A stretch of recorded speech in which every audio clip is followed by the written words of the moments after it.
Namaskaram, Sat Sri Akal, Assalamu Alaikum to each and every one of you. My goodness, I am so happy and so proud to be a part of TEDxJadavpur University. I'm more proud to be a woman in front of all of you as I am behind all of you. Ladies and gentlemen, my name is Usha Uthup and I am thrilled to be with you this afternoon. TEDx and Jadavpur University, very, very close to my heart. I want to tell you something right in the very beginning. There is a ticker that goes over there and that frightens me because I'm not used to that. So I've broken that barrier already. Ladies and gentlemen, breaking barriers. Who could you get better than myself? I'm the best choice for that, right? So do I get a hand for that? I think I've just about broken every barrier that you could ever think of without ever meaning to break a barrier, because barriers are all made in the head, in everybody's head. And if we were to talk about the barriers that I've broken without meaning to break it, not a single barrier did I ever think was a barrier in my life. Coming from a very middle-class background, a background that made me traditional because of my parents, ladies and gentlemen. I come from a family of 6 children, very musical. My father was in the police. I didn't get more than 3 rupees of pocket money. Crazy, absolutely crazy. And at a time when nobody ever believed in nightclubs, that's when one of the first barriers were broken. Ladies and gentlemen, who would ever imagine a lady in a sari or a girl in a sari looking quite like me getting into a nightclub and singing? I start from my nightclub days because my childhood was even more beautiful. Absolutely brilliant because I broke every single barrier that there was to break. Girls were never meant to play kabaddi, hututu, fly kites, make manja at home. We were never supposed to do things like that. We were supposed to play only house. But here I was doing all those things, breaking so many barriers which we don't really need to talk about. But the real barrier came when I started singing in a nightclub. Who would imagine that a Madrasi, born and brought up in Bombay, married into Kerala, now living in Bengal, would have started in a little nightclub called 9 Gems in Madras. Madras, the place of orthodoxy, tradition, and art and culture, where people listen to music and are really well versed in their subject. I come from a background which I never had a chance to learn any music, so I didn't learn music, but I learned communication. And music is not my business, ladies and gentlemen, boys and girls. Communication is. And I've always believed that if you want to communicate with somebody, then it's got to be with the language of your heart. And the heart knows no barriers at all, not of religion, not of caste, color, creed, not of language. And that's the first barrier for me. Nobody thought that I would get up in a nightclub and sing a jazz song or a jazz standard with a band that I never knew existed. My aunt just said, "Why don't you get up and sing?" And I said, "Okay." And I sang a song. And I found that people clapped after I sang. So I said, wow, so they must like me. And so when they asked me to sing some more, I sang some more. And I was absolutely thrilled. I got a contract for a whole week. And at the end of the week, I got a payment of a Kanjivaram sari. It was in 1969, the magical year for me. Ladies and gentlemen, after that I got another contract in Hotel Savera in Madras itself. And it was in the nightclub called the Golden Bowl, where I was singing along with the band. So actually I'm the original band valley, as they say these days that bands started right now, or 10 years ago, or 20 years ago. But as far as I'm concerned, it started 48 years ago. the original band wali. So I was singing in a nightclub with a band that soon became mine, and I sang as a crooner. I was a bar singer, as a nightclub singer, and proud to be one. At a time when nightclub singing was only meant for, or so-called meant for, the privileged Anglo-Indian who came out and had black numbers with a nice cleavage, blonde hair, beautiful figure, quite like mine. But ladies and gentlemen, by and by you will realize that there was no barrier for me at all because the people were so wonderful to me. I think it's because the timing was just right. I think the timing, when I say timing, 1969, when everybody thought if you sang in a nightclub, it was bad.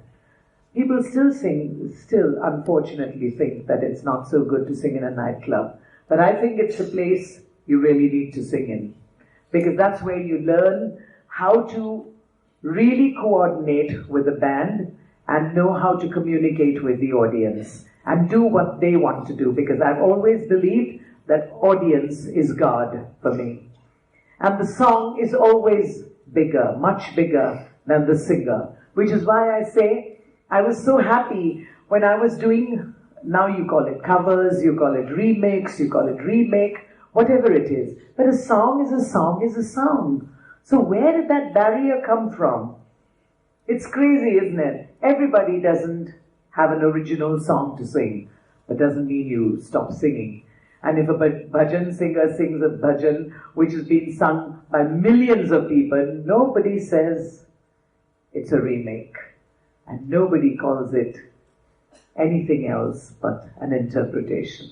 And that's what I was doing. I didn't have an original song to sing, but I was singing jazz standards, folk music, pop, everything. And people just accepted it because I think the time was right. And because I didn't believe in that barrier myself. I didn't believe that if you stood in a sari in a nightclub, you couldn't sing English. I didn't believe that there was a barrier of language ever. So there I was, dressed the way I was, singing, never know how much I love you. You never know how much I care. When you touch, you give me fever. You give him a fever, but so hard and fair. You give him a fever. So I was singing fever, looking like this. But then, hey, soon people started saying, "Ye to Angrezi gana gati hai." So I didn't get a chance in the film music, you see, because people thought that I was very anglicized. So that was another barrier, a preconceived idea that all the people in the Hindi films the good girls must only have a voice like that. And all the bad ones will get my voice.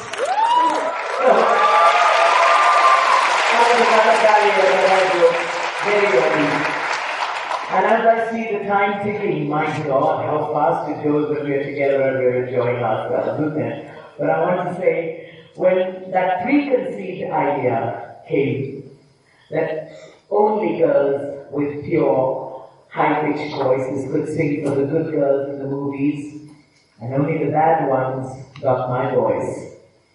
It's not a question, I realized, of being a good singer or a bad singer. It's just how original you are. And that was the barrier that I broke. We are completely original. I never copied anyone because in those days there was no electronic media except the radio which we listened to. I never copied anybody, never wanted to do things like somebody else. And I just wanted to do something that would touch your heart. And how would I do it better except through song and music? So music is my via media to get to your heart. It's really amazing how if I sang a song, the people thought, now they think it's my song completely, Fever, Jambalaya. All these songs actually are songs which are cyclic. Music is basically cyclic. It knows no barriers. It knows absolutely no barriers. It could originate anywhere and come to India. So many barriers have been broken while you sing a song. And if I sang Country Roads, or if I sang Pink Floyd, or if I sang Eric Clapton, so be it. All the kids loved it. somebody would say somewhere or the other, ek Madrasi hai. Or somebody would say, my God, she looks like something else, but she sings in English.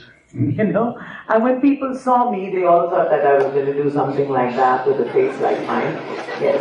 So it was a barrier of sorts that people thought that I was going to do something, while actually I did something quite different.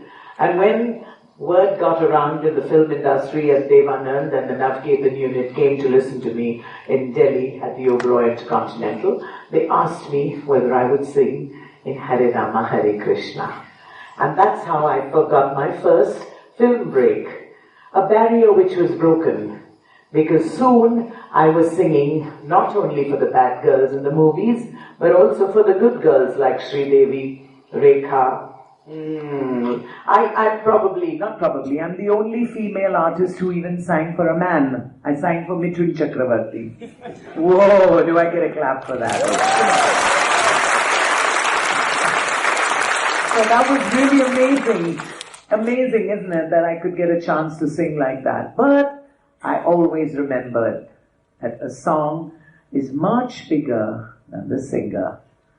And so when a song like Ramba Ho or Hari Om Shan, it's it's already 35, 40 years since I sang those songs, and they've become classics, absolute classics now. It's so amazing. But in those days, they didn't think it was a classic.